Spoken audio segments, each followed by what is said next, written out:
Well, hello there, my friends. Um, yes, I do film these videos one after another, sometimes, two at a time, usually. Anyway, so the next book is actually one of the sequel books. It's Undercover of Wicca. It is the second book in the Watchtower series by Dark Contour, which I did find out was a pseudonym, but I do not remember what their actual name is. I think it might be a man. I don't remember. Um, I couldn't find an official genre like from Amazon or from Google, so but I would put it as like urban fantasy based on what I read in the first book. So it starts off with a girl named Janet, and she goes to a cemetery so she can try and contact her mother. And her mother doesn't respond to her, but she does. Janet does witness a ritual, and like the people that they stopped in the last book are sacrificing more people in this book because now that they're onto us, we should definitely start sacrificing more people. That's exactly how this works. um After the whole thing with the magic and breaking into the embassy and all of that, Martin, our lovely boy Martin, was given a few days to just like figure everything out and deal with everything that he saw in the first book. And the bad guys are members of a coven that the magic people at the place Martin works at destroyed, but apparently they didn't destroy it. They missed some members. And they want to resurrect their leader, and their leader left instructions on how to do that. And they want to bring him back from hell. And Janet saw them like trying to do part of that process because they had kidnapped some girl and they were using her to do it. There's like a magic thing that Janet is, which is why they want to kill her. I think it is called a sensitive, which is the dumbest name for something ever. Just call it an empath. I mean, I know empaths are emotions, but it's fantasy. You can make it literally whatever you want it to be. You just have to define the rules. But calling it a sensitive is just weird because it makes it sound like they're just another version of an empath.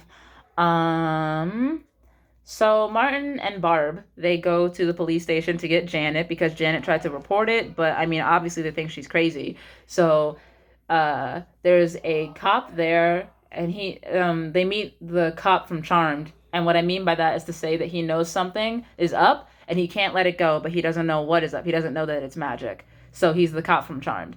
And he thinks Barb is cute. So they talk to Damn It Janet by themselves, and she already believed in magic before all of this, which is why she was trying to talk to her mom, her dead mom. She found a book that she wasn't supposed to find because that book is very powerful magic. And because Janet is a sensitive, she was drawn towards the book, and whoever left it there knew she would be drawn towards the book. That's how they've been luring all the sensitives out and like killing them.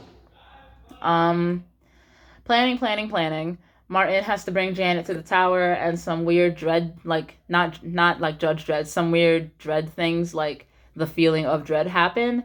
Um, Bad guy also used to be a part of the Scotsman's coven. I don't remember what the Scotsman's name is, but if you watch my last video, then you'll know who I'm talking about.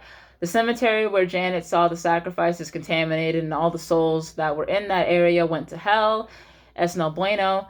Um, they've been doing all of this for weeks, and the girl that Janet saw can like sense magic like Janet can. If you kill a sensitive, the negative energy is released, and it was a setup because they were going to try and lure Janet so that they could kill her. um Also, everybody lives at the tower with Dragon Lady. I don't remember what her name is either. I don't really remember anything. But it was a while ago. uh Martin doesn't want to do that, even though it's for their safety, so he quits. But also, he's special. He just doesn't know it. And when I say special, I mean like magic special. And Janet turns up at his place, and he has to give 2 weeks' notice. So technically, he didn't quit. And they take her to see a witch who might be able to tell if she's sensitive. And then Janet gets kidnapped, and now they have to plan to get her back. Detective Douche shows up. Brownie points for whoever understands that reference. He sees the magic, and like they go to get Oh Brad I'm Mad, and it's a trap. The followers want to be killed, and Boss Lady is losing control. Someone on their side is now trapped in hell. So sadness. Um, I have the same problem with this book that I have with all the other short books. It just doesn't feel long enough.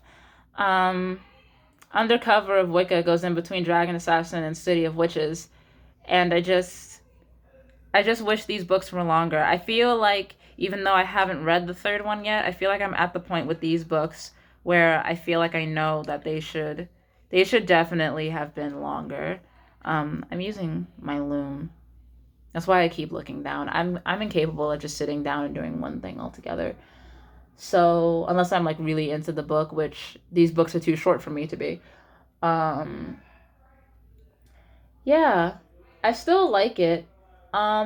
We do now know the face of our main antagonist, so that's good. Because in the last book, like we knew that they were bad guys and like they had bad magic, but we didn't really know like who Big OG Triple Bad was. So now we know who Big OG Triple Bad was. Um, yeah. And in the spirit of all of these books being short, speaking of Raven's harem, uh, Ebony Rising is the second book in the Raven Queen's Harem series. It's a 2017 book by Angel Lawson. Its genre is obviously reverse harem. So, quick recap from the last book. Morgan has 30 days to decide which one of the boys she's going to sleep with. The boys are all her ravens, they're ravens, they're not crows. And she needs to choose one of them, and now she has them vying for her love. And yeah, so during this time, each guardian has helped her keep back the darkness. Clinton has been training her in fighting. Bunny is painting with and on her, and he also does oral on her. That's fun. I feel weird calling it, like when it's on a girl, I don't like calling it a mouthy down Southie because it just doesn't seem the same. Anyway, school has become a background point by now, as well as all of her friends. Dylan tells her to engage with them, but it's really hard to, because you know that thing that people tend to do where like they get a girlfriend or they get a boyfriend or something or some other such thing, and they forget that all of their friends exist. That's what Raven's going through right now. Raven? Morgan. Her name is Morgan. Her professor asks her about her housemates and she's suspicious of him. I still think that the professor is the big bad, her advisor dude. I think he's the big bad in this book. We don't actually know yet. Um, Dylan, nothing has happened yet. He's the one in the house who's like the history major, and he keeps distance between her and him, and she's really annoyed as to why. And Dylan's just like all business and seriousness, and it's just like, well, why? Um, like both of them want to have sex. Dylan has her reading about Morrijan and how like she was in love and thought they'd be together forever, but he lied to her and then she left her and she got pissed and she started a war over it. Um, she asked Dylan why he hasn't touched her, and a couple of paragraphs later, she is giving him a mouthy down Southie. Uh, the darkness, that's just like terrible, like in general terribleness happening. Illness and death, the works. It can control Morgan if she lets it. If it does, she could hurt her guardians. The longer she goes without a mate, the more possibility that becomes. So Morgan goes out with Anita, and the guys don't want her to go out alone. It's too dangerous with the darkness out and about. We don't really have a face for the darkness. I think Anita and the advisor are the big bads, but it hasn't been confirmed yet. And they don't tell her that they don't want her to go out. They don't, and like someone like vaguely mentions it, but they don't tell her why they don't want her to go out. Instead of telling her that maybe when she has the darkness in her, if she touches certain people, she could kill them, which she does. But they don't tell her that because secrets. It's just the world. It's fine. So Anita didn't do all of this on purpose, or so she claims, and uh Morgan needs to be laid like right now so that she can release all of her power. So I don't remember which one killed. It's Clinton. Clinton ends up taking her virginity, and now the timeline is a whole lot shorter because the guy that she nearly killed, that she kissed, like when she went out to the club, she kissed somebody, which is what activated her energy, and now instead of just telling this girl that maybe, hey, if you go out and you like make out with some other dude, you could possibly activate Morgan, and like the darkness is going to be activated, and then you'll kill literally everybody. Instead of telling her that, they just tell her they don't want her to go out. Yeah, okay. And I also like I still don't know who I want her to be with, because like I like Bunny, but like I also just kind of want her to choose all 6 of them, because why can't she have all 6 of them? They haven't said that that is not a possibility. All they've said that she has to choose one of them, but they didn't say why, and they didn't say that that's the rules. Like, I imagine that this has probably never actually happened before, because they were protecting her just fine when she was younger.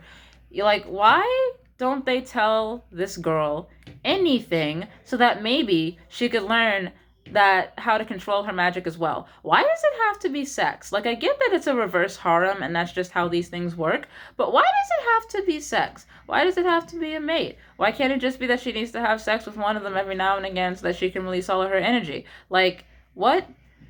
What? Whatever, I guess. I guess I'm just thinking too hard about it. But then again, are you new here? Um,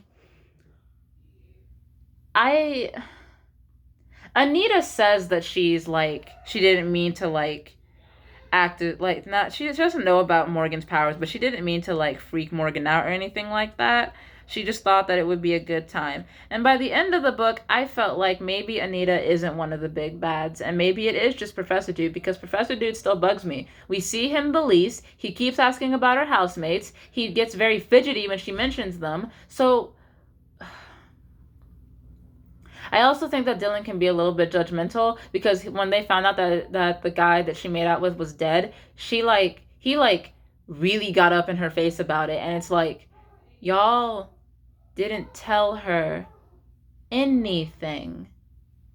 So I don't know what Dylan was hoping would happen, but like all of this studying and like learning to fight doesn't help if you don't tell her about the magic side of her.